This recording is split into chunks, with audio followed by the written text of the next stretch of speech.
Started. It looks like everybody's settled.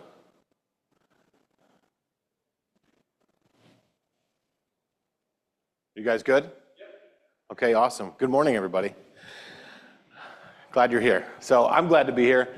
My name is Josh Vitale.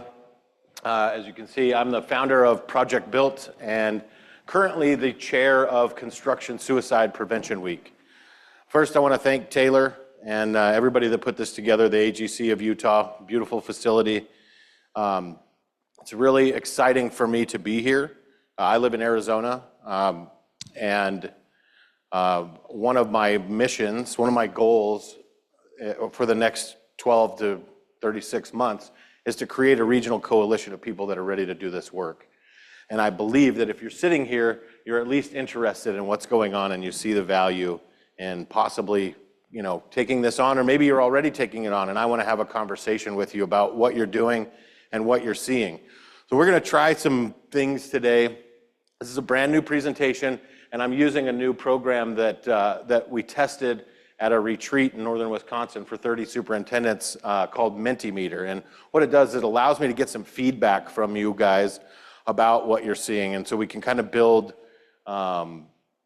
data, right, as we go around, some things that we're seeing, and you'll see we might have to muck through it a little bit. I know they were making jokes about people not understanding QR codes, but I ran my parents through it on Zoom last night, so if they can do it, I mean, it was pretty funny. Like, they were like, hold on, let me get my glasses, and but they made it work. So if they can do it, we can do it. I'll do it with you, and we can test it out. But what it does is there's a group of us, maybe 5, 6, 7 guys that are doing conferences like this and meeting actual builders and talking about what we're seeing. Because as we structure programs like with Project Built and some of the other nonprofits that are out there, like Construction Suicide Prevention Week, we don't have a lot of data.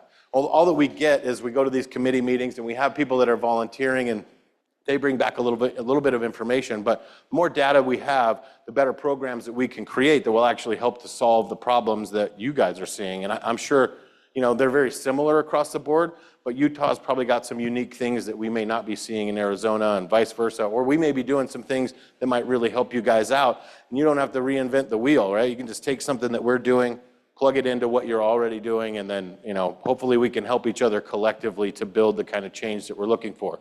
So, as a GC, I come from the GC space. I'm a recovering superintendent. So I used to I used to run projects. The last project I was on was about $40 billion. I was the project superintendent on that. So I left that dubious role to take on mental health full-time. And so now my nonprofit Project Built, we kind of work on grassroots issues. That's crisis intervention, suicide prevention and intervention, and trying to build programs that help people that are struggling, right? And that's leaders too. That's not just people that are wearing tools, right? People that wear ties have the same mental struggles that we're going to talk about today. So so I want to hold space for the people in this room as well. I know for me, when I came to this work, it wasn't because I was this perfectly put together individual that had it all figured out and I just wanted to help people, right? I did it because I suffered for 20 years of my life with suicidal ideation. Right? I'm a CPTSD survivor, so my ideation showed up as literally living a death wish. I'm a lineman by trade, so I picked maybe the most dangerous trade I could find. I loved hanging out of helicopters.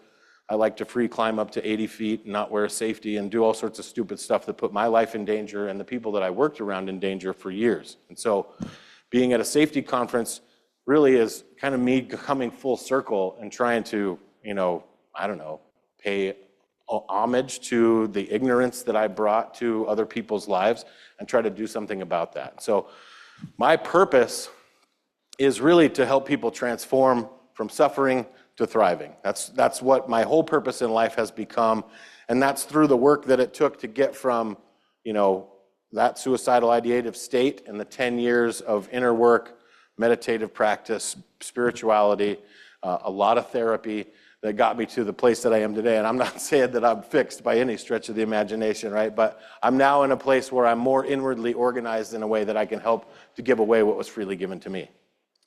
So enough about me. One of my goals about this, or about coming here in this talk, was to connect what we know about what's out there, right? What's the environment, and then give you guys some tools that you can walk away from that I know are working, that we've tested in real live environments, and that can help you to make a dent in what we're seeing. So the reason that I started Project Built was that I was, working as a superintendent, right, on a huge job with lots of folks and lots of people in crisis. And when I would find, a problem, right, so I'd be like, hey, this is a big problem. Who's out there doing the work? So I would get on the internet and Google and call people and try to find somebody who had figured out the solution. I just needed to plug and play what they were doing, and it didn't exist. So we started a program within the company that I worked for to try to figure out what was going on with suicide in construction. We had lost 2 superintendents the previous year that I had started, and it really rocked the company. These were guys that were around 20, 25 years, no signs of mental illness. Everyone looked up to these folks. They had created our safety programs, and so the whole company was rocked. And when we started looking into what was going on, we started discovering all of these gaps, right? And so as a builder, what do?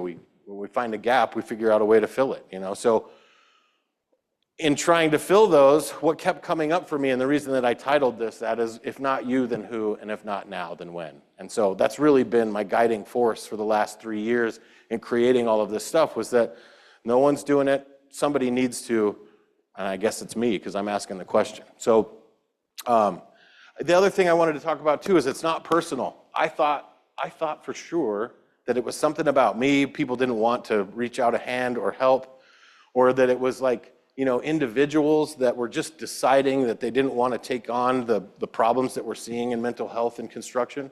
It's not. It is not personal. It's structural. It's part of the system that we were all, born into, grew up in, right? Construction is its own humongous ship. And in order to move that ship, it takes a lot of energy, right? So I don't blame individuals for what's going on, right? This isn't somebody's fault. This isn't like something nefarious where companies are out there just trying to hurt people or ignoring people. We all want to do the right thing, and that's what I've found, traveling the country and talking to people like you, sitting in rooms like this, that we want to do something. We just don't know what to do, and until we do and we figure it out together, we're going to keep seeing what we've been seeing. So I started building anyway, right? No plans, no problem. I mean, that's what we do. You guys are in construction. Design build is the thing now, right? So the client comes to you and they say, we want to build a semiconductor plant. Okay, great. Well, we don't have any plans, but why don't you guys go ahead and dig a hole, figure out how much rebar you're going to put in there. And that's really what we're doing right now with suicide prevention in construction. Now, we have a lot of great people like our folks from NAMI that have been doing this work for a long time, and they have a ton of great knowledge and a lot of programs that can really help us, but we have to adapt it to the language of the people that we're talking to. We really just have to adapt it to ourselves, right? We already speak the language. We're already part of the construction system. So if we can do that, if we can transfer the collective knowledge of people that have been out there doing this work for teens and youth and the veterans, and take that and adapt it and make it purely construction, then we've got something, right? And so, again, it's about taking the resources that are available and then making them uniquely ours. So I want to talk about the first time that I had to intervene. And it was, obviously a seminal moment for me and kind of where my life was headed. I had built, with the help of all of the subcontractors on a project.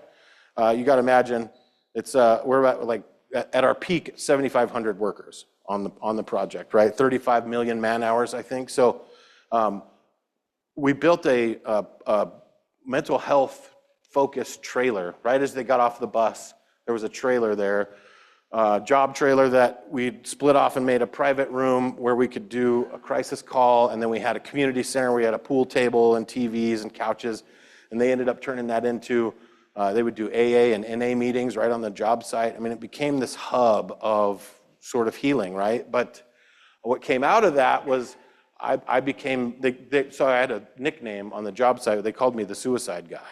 And it was like, well, I'm not super excited that you're calling me that, but at the same time, it was like I don't know, when you get called to something, it's like I didn't sign up for it. I wasn't like, hey, you know, I want to be the guy that intervenes whenever anybody's in crisis. But that just happened because the other guys that I work with, superintendents, you know, project superintendents for our subcontractors are the ones with the GCs. They didn't know what to do, right? We sent them all through QPR training, and that's great. And if you follow that, it'll probably help. But the problem is the confidence to get to, hey, do you have a plan? Are you planning on killing yourself? And that that gap from knowing what you're supposed to do and actually doing it is huge for most people. And it was for me. So the first time I intervened, I got a call. Another superintendent said, hey, we got an iron worker in a bad way, and he's over at your trailer. You need to go help him. And I was like, oh shit, you know, now the rubber meets the road. So I go to the trailer. I meet Sean, and I'm talking to Sean about this, and he's comfortable with me sharing his story. Sean was a veteran of Afghanistan. He was in a really tough unit. They lost a lot of people over there. A lot of people came back, and were in a bad way, right? Injured, grave injuries. So he's a traveler. He's working, you know, iron worker out of Albuquerque, working in Arizona. Miles and miles away from his family. He's struggling. They're working him seven days a week, so he hasn't been home in months. His wife is getting ready to leave him. His kids aren't talking to him. And the 21st person in his unit died by suicide the previous day in San Diego. And he's standing up there on top of a building, you know, working in 110-degree heat, wondering what the hell he's doing with his life, right? And so, you know, in that moment, holding space for Sean and, you know, being absolutely terrified, if I'm being honest, right? Because at that point in my journey, I thought that I held the key, that I was responsible for what was going to happen to him, right? Like I felt this, like if I don't do this right, then this guy's going to die, or you know, who knows, right? Or worse, hurt other people. But I sat with him. We called the EAP because that's what I had thought at the time, that was the answer, right? The unions have an EAP, so I called the EAP. They have no idea who he is. He's not in the system. Well, why is he not in the system? Nobody knows. Okay, well, think about it. Okay, well, he's not. Maybe it's a local by local thing. So let's call Albuquerque. Call Albuquerque. Guy that answers the phone. I've never heard of an EAP or an MAP. I don't know what the hell you're talking about. Well, do you know somebody that might? Yeah, we talked to the BA. Why do you need to know this? And I said, well, I have a guy here that's in crisis. Well, tell me his name. Like, I'm not going to tell you his name. That's private information. He's like, I'm not fucking talking to you unless you give me his name. I'm like, and you know, I'm sitting there with this guy, right? So anyway, we get through that whole process. We get to the BA. We talk to somebody from their MAP program. That MAP program has one therapist, no virtual visits, only in Albuquerque, and she doesn't have any appointments available for 3 months. What do I do now? I'm not going to let him leave the trailer, right? That's not an answer. I didn't have any other tools. It's not like I'm a therapist. So you know, hey man, you're with the VA, right? I know they've got a good program. So we call the VA, and of course, they put him in this system that's fantastic. He gets a mentor right away, somebody that's been through what he's been through. He gets therapists, he gets medication, he gets a program, he gets, you know, the things that they have in place that can really help. And more importantly than that, he walked away from our interaction with something to do, right? He was empowered that there was going to be something that was going to happen for him. Now, Sean is thriving. He since then, he left the ironworkers local. He went back to school. He's a welder now. He's working for Harder Mechanical on a big project, loving life. He's reconciled with his wife. He's got a great relationship with his kids. He's learned how to set boundaries and make sure that he gets home once every 5 weeks. He takes a 4-day weekend, and his company knows about it and honors that and respects it. So victory stories like that are really what ignited my fire in wanting to do this work, right? So, and again, you know, he didn't need an expert in the end, right? He just needed somebody to hold space for him and help him to get to the answers or to get to the next step. So what I want to ask you guys, what stops people from asking for help in our industry? And everybody's going to have an answer, right? So this is where we bring in Menti. So this is a QR code if you bring out your phones, and I love this because most presenters hate phones. I actually want to bring phones into the presentation so that we can be interactive. But this is going to be a word cloud. So open up the QR code. It'll take you to a website. If you have any trouble with that, just speak up or raise your hand, and I'll try to fix it. But then you can just put in however many terms come up for you, right? Things that you think are stopping people from asking for help, and it'll populate, and we'll see kind of what's going on.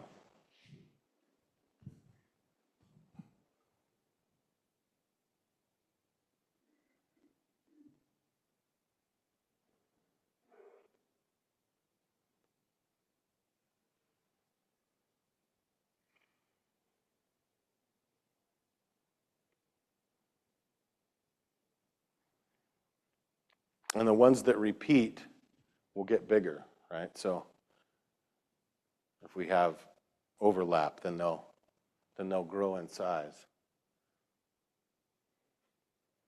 And I'll make all of this data available as well as my presentation. I'll have a link that you guys can use and share. I want you to know that none of this information is proprietary. I am here to help. And I want you to walk away from this meeting knowing that I'm here for you any time of day or night. I've actually learned how to set boundaries so I can put my phone on silent if I need to and be present with my family, but I want to be a resource for you guys as well.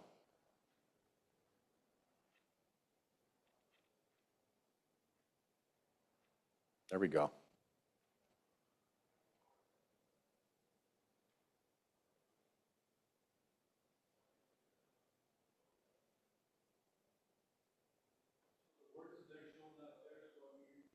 Yep.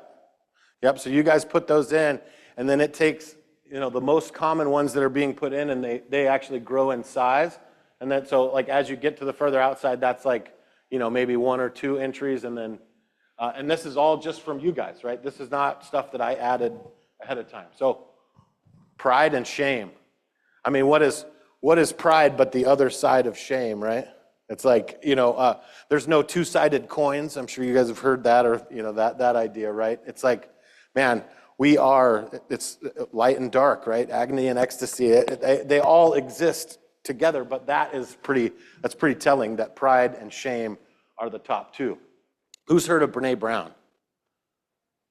Okay, if you haven't, you want a good audio book to listen on your commute in, Dare to Lead, right? Dare to Lead? So Brene Brown is a shame researcher. She's out of the University of Houston. She actually studied shame deeply and still does. And she has a program about leadership that goes into how shame shows up in our organizations. Fantastic stuff.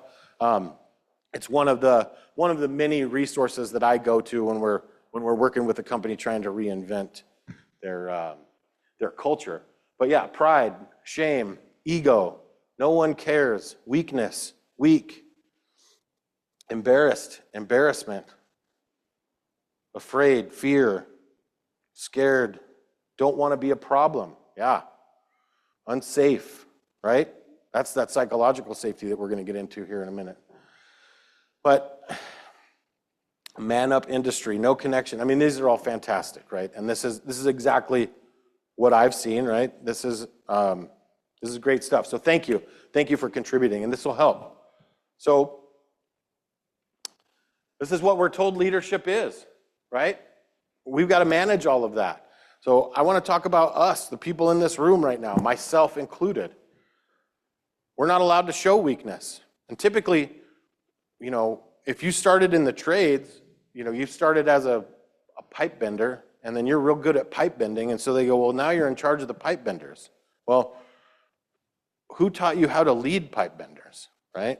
Who gave you the soft skills that you need to manage? Now you're a therapist and a family counselor, and you've got to give financial advice, and people are hitting you up to borrow money, and like all of these things, all of these added stressors. No one teaches the soft skills that are required to become a manager and to lead people, especially at scale. And then what? You go to GF and superintendent and on, and safety director, and they put you in another department that you've never done before just because you're good at whatever you do. And so all of that stress adds up, right? And then they're asking you to work longer hours. They put you on salary, and so now you're $60 an hour wage is actually $20 an hour, and you're thinking, why am I doing this, right? Why am I missing all of my kids' appointments? Why am I not here being present with my family? Why am I checking my email at the dinner table and waking up in the middle of the night to field phone calls when we could have a system in place that takes care of that if we just took care of it, right? We have the ability to do that, and that's what I want to get to. So we never stop moving, right? We've got to be going all the time. We're not allowed to complain about it because that shows weakness, and if we show any weakness, then we're not going to get to wherever it is that we think we're going. And you know, how often have you heard that one, right? Leave your feelings at the door. Did you bring your feelings to work today? You know, like that was constant. I would say that. I'm guilty of it. I started running crews when I was 21 years old. I have absolutely no business doing that. I don't know if you know a lot of linemen, but most 45, 50-year-old linemen don't want to listen, well, to anyone on earth, but let alone a 21-year-old kid, right? I had to figure out a different way to lead them. And that was through, you know, like getting them aligned with what the mission was, because they sure as hell were not listening to me. And in fact, they would do the opposite of what I wanted to do just to make me look stupid. I mean, that's like the lineman credo. So I thought this image was cute. And I want you to know, Amy, my wife, put together the presentation. You'll see the very last slide, it looks very rudimentary. I did that one. So we carry more than we can hold, right? Everybody's looking at me for the answers, and that's not wrong. They're looking to you to figure it out. And that's why you're here, right? You're here figuring it out. Schedule pressure, that never stops. It doesn't matter if we can't get material. It doesn't matter if we don't have the budget. It doesn't matter if you haven't gotten paid. They're like, well, figure out a way, get it done anyway, right? So that schedule pressure never ends. Budget cuts, turnover. Turnover is one of the worst. You know, it costs $50,000 on average for every employee that leaves, and you have to bring a new person in. 50 grand. Think about that. What percentage of turnover do you have in your company right now? My guess, 25 to 30%, right? If you're doing average, that's a ton of money. How many employees do you have? Do the math. And then suicide loss, crisis, things that happen within the company, right? Somebody ODs. That affects 120 people around that person. Those people are directly affected and have 4 times greater risk of suicide themselves. 4 times greater. When something like this happens, that moment of crisis and intervening for the people that are directly affected in that can actually transform your company in a positive way if you handle it properly, right? Showing support, making sure that we know that people are human and that suffering comes with loss, and allowing people to grieve together, creating those community spaces to allow that to happen, and then leading those conversations can be wildly transformational for your business and for your culture. So, this is a quote, direct quote from somebody. I didn't think I could say anything. I just kept going, and that's what we do. This was a guy that I did an intervention with, right?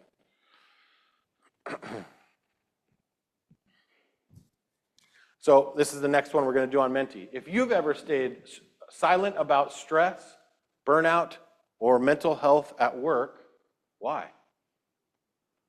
If you've ever stayed silent about stress, burnout, or mental health at work, why did you stay quiet?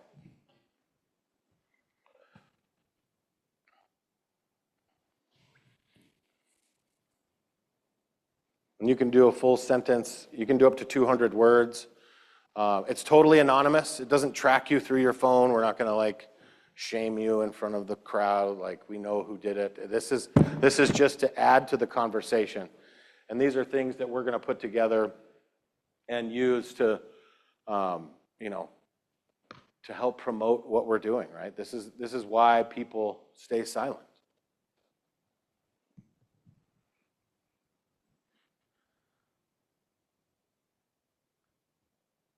I mean, why did I stay silent? Be vulnerable, Josh. I'm supposed to model this stuff. I stayed silent because I didn't think anybody cared. I held the belief that I was somehow, and this is a weird thing. This is a superiority complex, that I was somehow better than everyone else and that I cared, but they didn't. That's really what was going through my noodle. is that I'm the only one that really cares. What I've found is that almost everybody cares, and if they don't, then they've got a serious actual mental issue, right? Which comes from probably trauma, which they need to heal. We're all humans having a human experience. All right, what do we got? At least I have a job. Right. At least I have a job. I've got to support my family. Culture of just get it done. Yeah, do it anyway, right? And there's something to be said about resilience. Like, we can do that. And that's the thing. There's a small division between just get it done, I don't care, and I care, I see you, let's work together to get it done. Let's work on you first so you can get it done. It's not a huge leap. Common feeling, right? Oh, everybody feels this way. Oh my gosh, I minimize so much. I always go, I bet that person has it worse than I do, right? I don't deserve to be depressed. I don't deserve to feel the way I feel. Right before I started on that committee, my wife and I, she was 6 months pregnant. My whole family got COVID. It was my first week on the job, and I had switched from building power lines to semiconductor. So all the major stressors, right? Work, illness, and then my 6-month pregnant wife lost a baby. And I was, wrecked. Wrecked in a way I had never been wrecked before. I waited until I was 42 years old to have kids because I believed deep down I carried a gene that made me someone that shouldn't have children. So I worked through that, and then I was given this beautiful opportunity to have a baby, and man, was I excited. The week before, we went down to one of those sonogram places with the kids, and we had it on the screen, and it was one of the most beautiful moments of my life, and a week later, she was gone. And one of the things that drives me to do this work was I was meditating.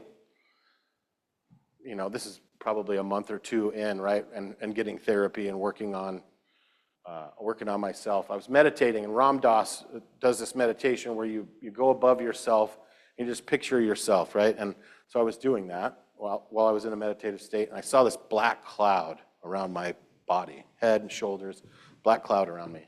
And what came to me in that moment was it wasn't black, it was just energy that had coalesced, and it was the love that I was going to have for that daughter that I lost. And so in that moment, I decided that I would take that energy and that I would use it. So I would use it to help other people because I wasn't going to get to share that love with her. And so that's what's driven me to keep going. When I run into all the problems that I run into and the pushback and the things that happen and people not wanting to do this work, I think about what I'm missing out in my relationship with her, and it drives me to keep going. So I don't know why I told you that story, but I guess I felt vulnerable. Okay. Did we do it?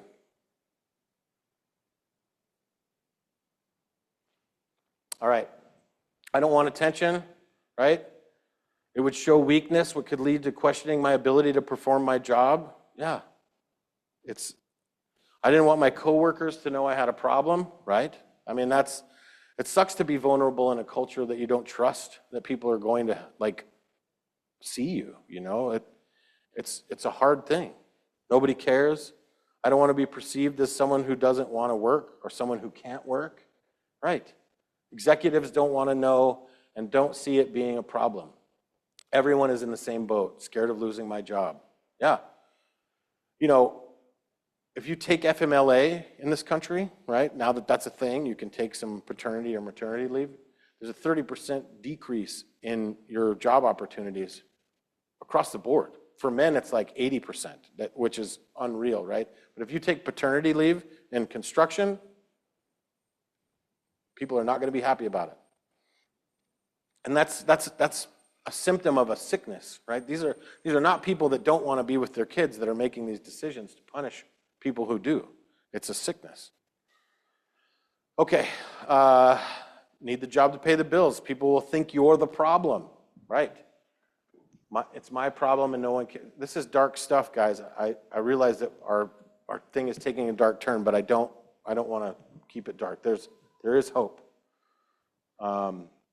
It's also cathartic to get this stuff out, right?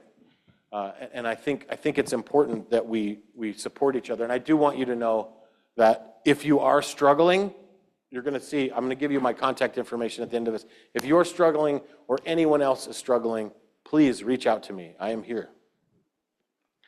And then we can talk after. I'm going to be here all day. So pull me aside, give me a thumbs down or a thumbs sideways, and I'll find you. Okay, so the data is in, right? We just got the data from 2023, and it's not good. At work suicides, at work, actually completing a suicide attempt on the job is up 73%, 22 to 23. 73% increase. People are doing this at work because they're blaming work. You know what I mean? That's just staggering to me. Almost 16,000 overdose deaths last year. 75% of those are from fentanyl. Do you guys have Narcan on your job site? Raise your hand if you have Narcan on a job site. Hey, that's good. That's like half of us. That's awesome. Do people know what to do with it? They're trained? Awesome. Awesome. Let's just be realistic, right? I don't do drugs anymore. And the point is, people do. We know this, right? They can pass a drug test to get onto your job site by whatever method they use, right? We were having 30%, 35% of the people that came to hire on to the last project I was at were failing the drug test. What percentage of people that actually figured out how to use whatever method they used to get through that were on the site? And, it's a tough situation, right? Because who wants to go triage that? You don't have an active nurse on site, but we want to save lives, right? We learned how to use AEDs. I've personally seen that save a number of lives, having the AED on site. Narcan is just as simple. It's actually easier to use than an AED. You spray it up their nose, and you can save somebody's life. But then we need to have somebody there. If it's not us as companies, it's having the right resources in place that exist already in the community to say, hey, we found this person that was struggling. We need to reach out to them and get them in. We can't save everybody, and we're not going to, but we can at least have a system in place to help people. And then this one's pretty rough too. 46% of workers experience mental distress. That's half. Half of workers had like serious mental health problems. Like when you hear distress, don't think like, oh, I had a rough day, or that's not what they're talking about. They're talking about like, crisis level stress. 25% of your workers that are on the job right now are in an active mental health crisis. 25%, 1 in 4. It's wild to think about. So if we don't do something to accept that that is the reality, then we're not creating the safe environment that we claim to be creating, right? Okay, so another one. The workforce is changing and we're not ready. Who's got kids, Gen Zers? In their 20s, 19, 18, right? Teenagers. Well, you raised them, and they're the next people that are going to come in to take over this industry, right? I have a 19-year-old daughter. I have a 9-month-old daughter. One is from my wife's previous marriage, but she's my daughter. So we look at her, and we raised her to not take any crap from people in authority, right? We gave them that, but then when we're the ones in authority, we're like, why are they just telling us to stick it and walking off the job? But we raised them, you know what I mean? We taught them that stuff. We modeled for them the behavior that they're actually showing us. So I think we did a good job, because to be honest, I wouldn't want her to be treated the way I allowed myself to be treated in construction. So they're less tolerant of toxic leadership. They're more vocal about their mental health. In a survey, 92% of Gen Zers said that they expect to talk about their mental health at work. I did an intervention for a kid. He was 19. His mom was in the hospital and didn't look good. Grandma just passed, girlfriend just broke up with him. He didn't have any qualms about emailing the project superintendent and say, hey, I'm thinking about hurting myself. I need help. Didn't even think twice about it. So he called his general foreman. The general foreman called me. We got him down to the private space. We sat him down. It was a beautiful moment. And I said, what's going on? Do you have a plan? And he's like, no, I don't have a plan yet.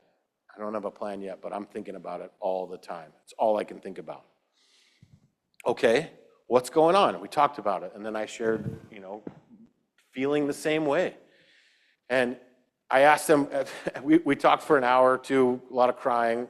His superintendent came and talked about his military history and losing people and shared, some vulnerability. And I asked him if I could give him a hug. And he was shocked. He was like, what? I was like, yeah, dude, I want to give you a hug. You need a hug. I need a hug. He's like, I haven't had a hug since I was like a kid. I was like, man, that was brutal. So we hugged, cried, and it was wonderful. And he's doing great, you know what I mean? He's a 19-year-old kid, so he's screwing up all the time, but he's figuring it out. And then the loyalty, when they feel seen and valued, those guys become avid advocates. They're out there beating the drum. They're talking to their friends. They're talking about your company. Hey, they helped me. They saw me, right? I had a rough thing. You create loyal people that will go out and really move mountains for you if you see them, if they feel seen. They have a deep desire for mentorship and community. We've got to put these systems in place. We have to have a baked-in mentorship program. We can't just come through the door and expect people to figure it out. And people aren't going to do it because we've already got them over capacity. Your producers, they're already producing as much as they can produce. They don't have time to mentor. So you have to have it as part of your program. It's got to be something that we do culturally, right? And it has to be modeled from the top. You've got to have mentors. You've got to be a mentor for the person that's moving into your position. You've got to have it across the company. We've even had a lot of success having people work in other people's departments and rotating them through so that they get an understanding of what other people are going through instead of just being in silos. I don't know, you guys as GCs, that silo thing will kill a project, right? Everybody gets in their silo. You didn't know that the mechanical team had a 6-month delay on one of the most important pieces of what you got to build. And now you're done and you're like, oh, we're ready to commission. And they're like, no, we were waiting on a valve that's going to stop the entire project because you're in their silo. And they go, how did you not know that? This is the biggest thing that we've been dealing with for a year and a half. It's like, well, because we never talked. But if you rotate people through, you get that information. You create a feedback loop where people care about each other because, hey, they know that guy in electrical. They know that gal in cost. You know what I mean? Like you build the web of connection that makes your organization operate successfully. And then, Gen Zers. Okay, so everybody loves a good Venn diagram, right? Mental wellness equals operational excellence. I mean, it's all physical stuff, right? The guy said it this morning. What happens before we can think about our physical safety? We have to value ourselves. If I don't value my life, I don't care about physical safety. Like what I was talking about before, right? My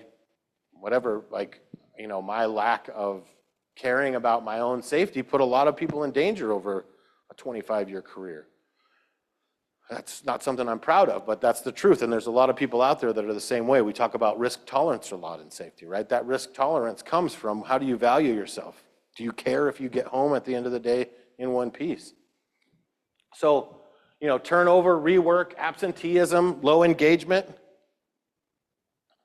These are all things that everyone's suffering from, I guarantee. Peer support, psychological safety, communication training, coaching. If we do that, we handle all the stuff on the left side and we end up with better profit, better retention, better innovation, and better safety. So, next question. How is mental health impacting your business? And I threw some suggestions up there. I'm kind of curious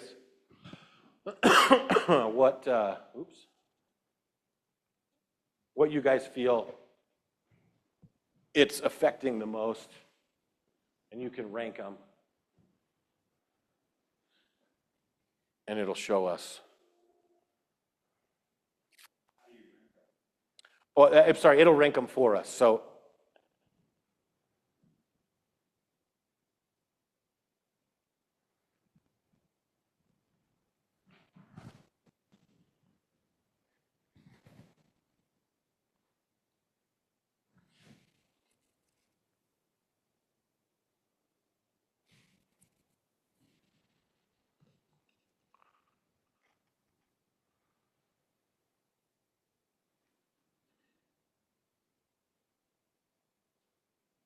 okay, so turnover, right? That's the number one thing. Yeah, $50,000 a head. That's a lot of money. Safety incidents. I think that's why we've stalled on our incident rates. You know what I mean? It's because we don't have the mental health piece. And I've got a solution for that coming up. Conflict on crews, right? I mean, yeah, you can tell they're stressed, especially when you start working them long hours, right? You put them on 712s. You notice they start picking each other apart. Yeah, lack of leadership pipeline, low engagement.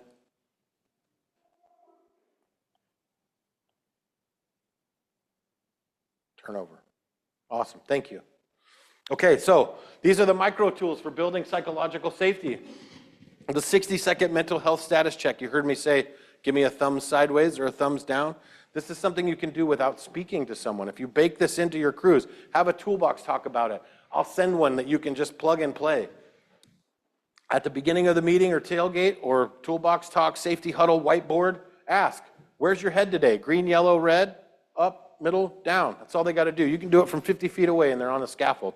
Say, hey, point to your hard hat. You good? I'm good. You know what I mean? It sends a message that I care about you. I'm wondering how you're feeling. Hey, or you look like you're a little bit off. You good? So it empowers you to keep an eye on those yellow and red crew members, and it creates a normalized routine around mental awareness. And you don't have to explain it, right? It's super simple, easy to do. A 5-minute emotional AAR add-on. That's a mouthful. It's not that hard. So who sits in AARs after a near miss or a safety incident? A couple of you? But you guys are aware that, do you do those? You guys do like a after action review or a review of an incident if one happens, right? I think everybody does.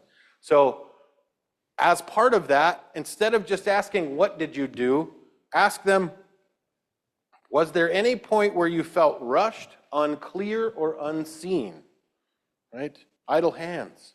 You know, a lot of times in these AARs, when we started asking these questions, we found that it was because there was a lack of supervision.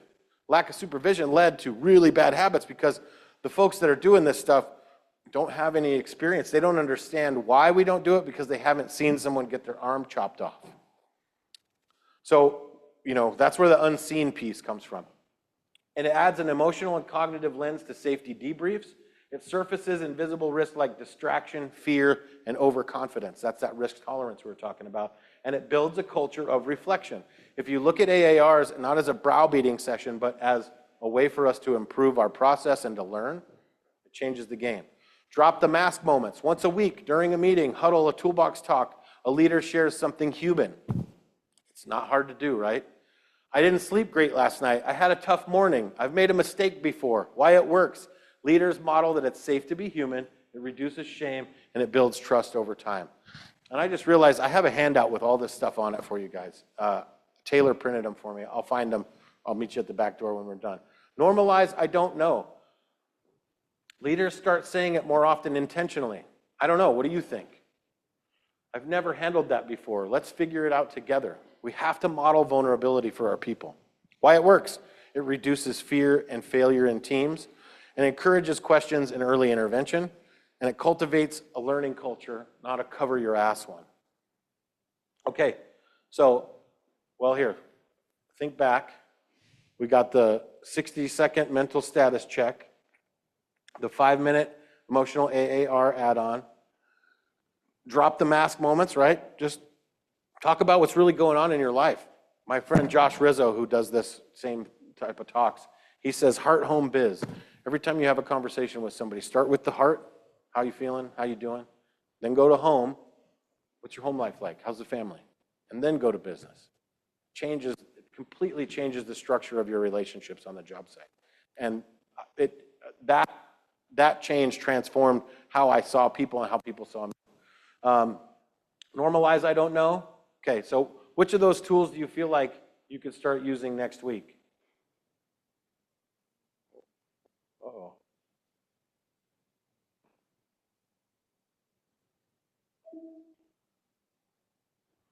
That was weird.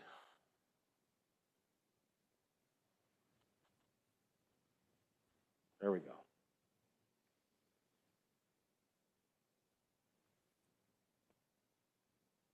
Oh, man. Technical difficulties. Hold on, let me get there.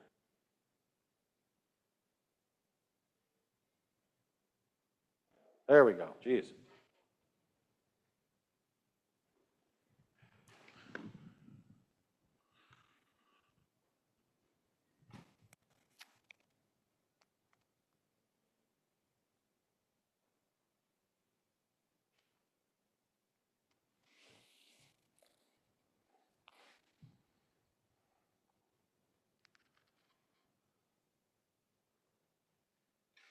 This is a subtle neuropsychological way of getting you guys to commit to doing something as well. So I hope you don't mind being manipulated. For the greater good, of course. Never use your powers for evil.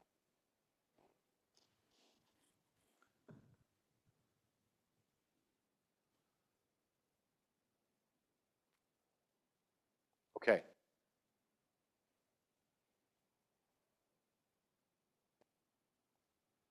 I think this is an important one, right? But if you can just commit to one of these, I promise you, I've watched it happen over and over and over again. Just one of these will be a crack in the door that lets you test out what we're talking about and start moving the needle. This isn't about transforming the entire culture of construction. It's about affecting the 3 feet around us. What can we do? We can do this in our team that we deal with on a daily basis right now. We can start modeling this stuff in our families, right, with our friends.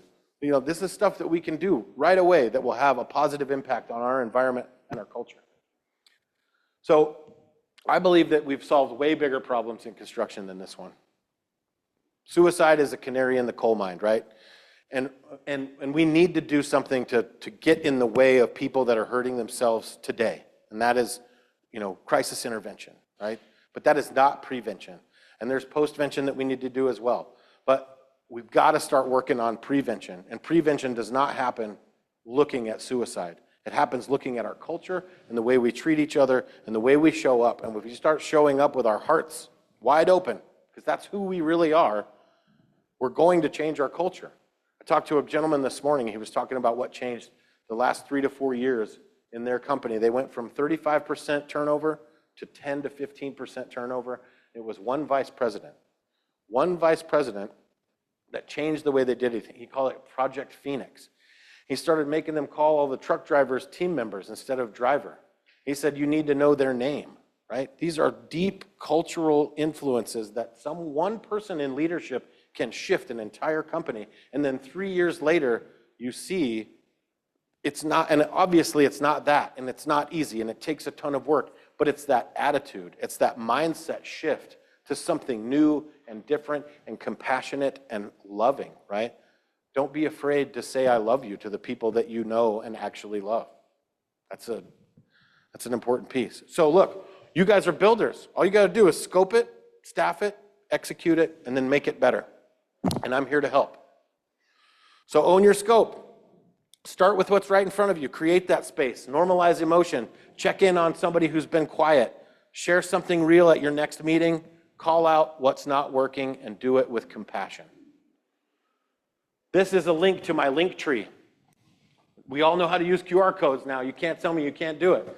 So this has everything. Construction Suicide Prevention Week. I want everybody in this room to commit to registering for Construction Suicide Prevention Week. It is free, right? We do not gate that with anything.